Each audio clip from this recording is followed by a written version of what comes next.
हृदय हंस की बस यही परिभाषा है।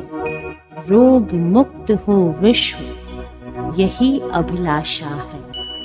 लेकर आए हैं ऐसा अमृत आसा, अमृत आसा, अमृत आसा।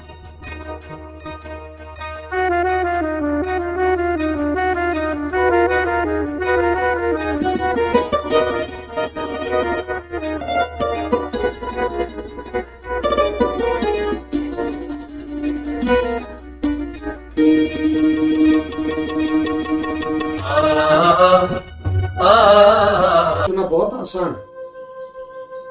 हिंदुस्तान के राजस्थान प्रांत में भीलवाड़ा जिले में एक कस्बा है रायला।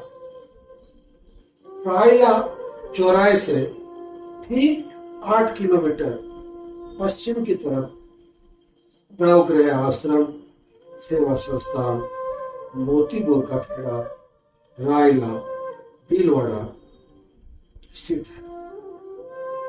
ऐसा नहीं लगता जंगल से जाते वक्त कि वहां लाखों लोगों को नया जीवन मिल रहा है, परंतु रोगी के परिजन और रोगी जब आश्रम पर पहुंचते हैं उसके मुख्य द्वार को देख के इस उम्मीद के साथ आगे बढ़ते हैं कि मैं जिस कष्ट को मेरे साथ लेके आया हूं वो कष्ट में यहीं छोड़ जाऊंगा।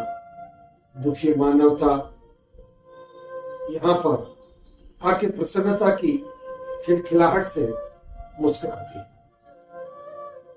संपूर्ण विश्व से हजारों हजार रोगी यहाँ पर आते ही सबसे पहले रजिस्ट्रेशन करवाते हैं, फिर याद करते हैं भगवान धन्वंतरी को आरोग्य के देव।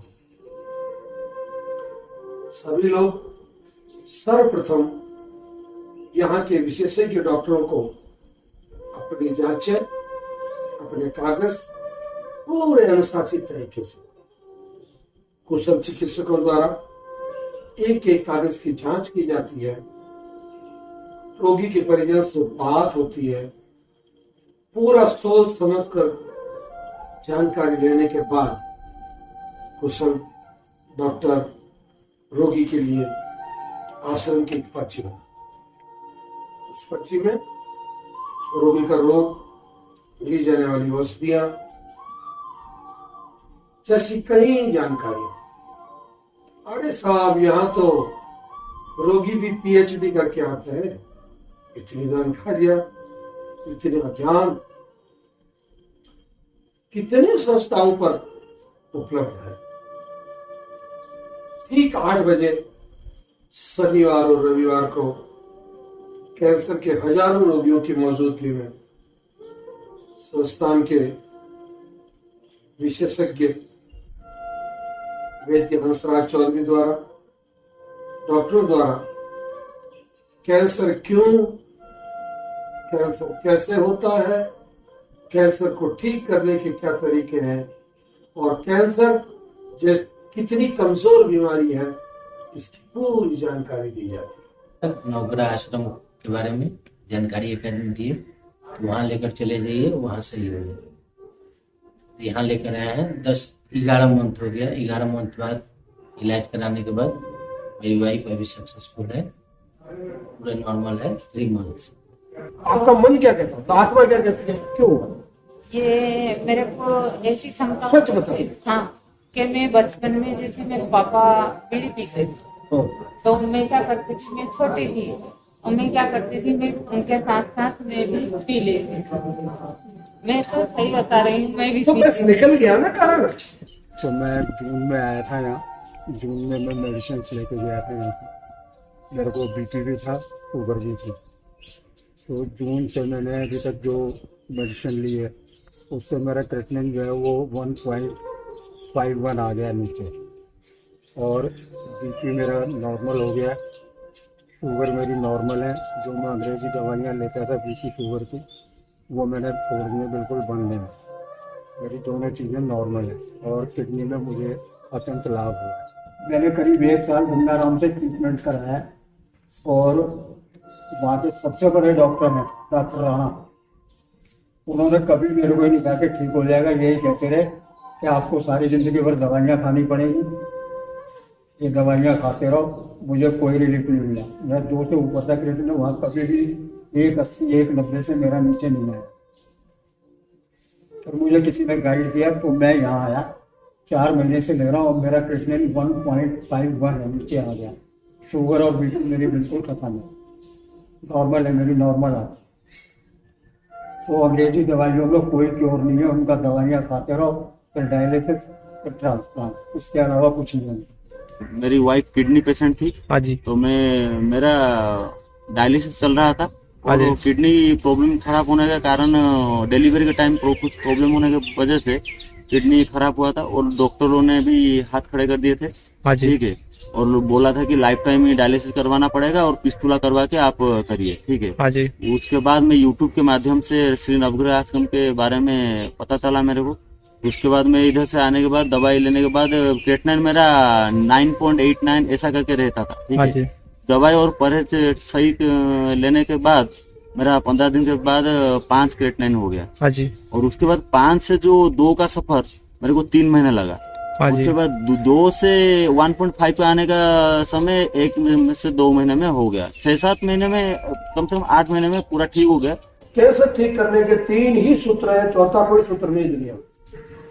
पहला सूत्र पूरा पूरा आत्मविश्वास, दूसरा सूत्र पूरी पूरी जानकारी आपके पास होनी चाहिए, और तीसरा पूरा पूरा जो लोग ठीक हुए उनको सुने आप लोग। अब YouTube चैनल पे जाएं, YouTube चैनल को सब्सक्राइब करें, तो प्लीज जितनी जानकारी आप लोगों को होगी वो जानकारी ही आपको ये जो कैंसर की बेहतरीनी है ना, इसको पार करें। सदाबहार, सदाफुली, बारामासी, पिंका रोजिया, इसमें 2 प्रकार की, एक तो व्हाइट फूल की आती है, एक गुलाबी फूल की आती है। आपको गुलाबी पिंक कलर वाले फूल की पत्ते हैं, व्हाइट फूल वाली वो आपको नहीं मिलेगी। विज्ञान, आयुर्वेद, आस्था, सेवा, दुखी मानवता को सहारा देने वाला नवग्रह आश्रम सेवा संस्थान उन रोगियों के मन में न सिर्फ विश्वास पैदा करता है, बल्कि उनकी हालत समझकर उन्हें नया जीवन देने के लिए पूरे विश्व का बहुत बड़ा केंद्र है। लोग बाग क्लास समाप्त होने पर अपनी औषधि वितरण केंद्र से प्राप्त करते हैं, जहां कैंसर किट, कैंसर कीमो पूर्ण रूप में निःशुल्क दिया जाता है एवं गरीब रोगियों को निःशुल्क औषधि दी जाती है। रोगी आश्रम के मुख्य द्वार के बाहर पौतान आटा, घाट हल्दी भी प्राप्त करते हैं, जो कि बाजार, हाँ, एक अनूठी सेवा गोमूत्र। रोगी यहाँ से जब प्रस्थान करते हैं तो एक पूरी उम्मीद के साथ उड़ते कबूतरों को लहलाती कई प्रकार की औषधियां, वनस्पतियां, 482 प्रकार, जी हाँ, भारत का सबसे बड़ा औषधीय संग्रह। यहाँ आने वाले रोगियों को न सिर्फ इस अद्भुत औषधि गार्डन का दर्शन निरीक्षण करने का अवसर मिलता है, बल्कि कई प्रकार की आवश्यक औषधियों के पत्ते, जानकारी, बीज उपलब्ध करवाया जाता है। पक्षियों का जहां बसेरा रहता है, वहां निरंतर आश्रम की गतिविधियां चालू रहती है। प्रतिदिन नई नई औषधियों को ज्ञान के धरातल पर परखना, उनकी जानकारी लेना, नए मौसम में दूर दूर से संपूर्ण विश्व से लाके पौधे लगाना और इनकी प्रवृत्ति, इनके औषधीय गुण, इन सब की जानकारी लेकर नवग्रह आश्रम बनता है विज्ञान का एक केंद्र, आरोग्य का एक केंद्र, औषधि का एक केंद्र, रिसर्च का एक केंद्र, और सबसे बड़ी बात कैंसर की दुश्मनी का एक बहुत बड़ा केंद्र। भगवान सूर्य, बुध, बृहस्पति, शनि, चंद्र, राहु, केतु सभी का नवग्रह मंदिर और ठीक उसके सामने प्रधान कार्यालय, जहां से नवग्रह आश्रम सेवा संस्थान की सभी गतिविधियां संचालित होती है। रोगी के जीवन में लहलाती चहचहाती जिंदगी फिर लौट आती है। आश्रम की प्रधान कार्यालय द्वारा संपादित सभी गतिविधियां रोगी और उसके परिजन के हित में होती है। नवग्रह आश्रम का दर्शन प्रातः काल तो रमणीय होता ही है, परंतु सायंकाल हल्की हल्की ठंडी हवा, ग्रहों के वैदिक मंत्र, उनके बीज मंत्र, उनके औषधीय पौधे, उनका मिट्टी से बनी विग्रह, पास में भगवान नर्मदेश्वर, राधा कृष्ण के दर्शन और अंग्रेजी ज्ञान वालों को अंग्रेजी में पूरी जानकारी। नवग्रह का अनूठा इतिहास संपूर्ण भारत में इस वैज्ञानिक तरीके से एकमात्र यह ग्रहों का स्थान है, जहां माह में एक बार यज्ञ हवन यहाँ की परंपरा में से एक है। दूर दूर तक फैली हरियाली परिजन और रोगी जब देखते हैं तो निश्चित रूप से वो अपने आप को भगवान धन्वंतरी की गोद में पाते हैं। इन पक्षियों का आशीर्वाद, ये परिश्रम का परिचय, 108 पुलित 108 का कुआं जो कि गहरा भी 108 फीट है, ये सुंदर जल राशि, इन कपोलों का कलरव और यहाँ दूर दूर तक फैली हरियाली निश्चित रूप से नवग्रह सेवा संस्थान को एक तीर्थ का दर्जा देती है। 300 के आसपास गौ माता का दुग्ध दोहन आज भी यहाँ पसीन के युग में भी हाथों से किया जाता है। इन गायों का अनूठा विचरण संपूर्ण भारत में 24 में से 19 नस्लों का संग्रह नवग्रह आश्रम पर संपूर्ण भारत का गायों की नस्लों का सबसे बड़ा संग्रह केंद्र, संवर्धन केंद्र और जो यहाँ गायों पर जिस प्रकार की रिसर्च की जा रही है, ब्रीडिंग पर, उनके स्वास्थ्य पर, वो बहुत अनूठा और कहीं नहीं मिलने वाला उदाहरण। निश्चित रूप से नवग्रह आश्रम के इन गौ माताओं के आशीर्वाद से, इस वृंदावन रूपी वातावरण से, इस गोकुल रूपी आनंद से, इन गायों का लंबे चौड़े विशाल क्षेत्र में इन औषधीय पौधों को खाना और उसके बाद में जो इन्हें आहार दिया जाता है उसमें भी 20 से अधिक प्रकार की औषधियों का मिश्रण करके इन गायों से जो घी, दूध, दही, छाछ प्राप्त की जाती है वो अमृत से भी अधिक उपयोगी या अमृत के समकक्ष। गाय दुलार मांगती है, गाय प्यार मांगती है, गाय माँ होती है।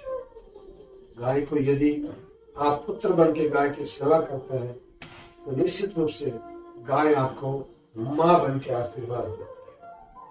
आइए एक बार नवग्रह आश्रम के इस सुरम्य वातावरण को, स्वतंत्र रूप से विचरण करती इन गौ माताओं को देखकर, दर्शन करके रोगी के परिजन और रोगी अपने अपने गंतव्य की तरफ भीलवाड़ा, रायला और भी भारत के जिन जिन प्रांतों में जहां जहां से बसों का, रेलगाड़ी का एक आशा, उम्मीद की किरण प्रस्फुटित होती है और यहाँ के इस वातावरण में नवग्रह आश्रम सेवा संस्थान मोती बोर्ड का किला संध्या काल को यहाँ की बिजली में चमचमाता नवग्रह और यहाँ के विग्रह अद्वितीय होते हैं, देखने लायक।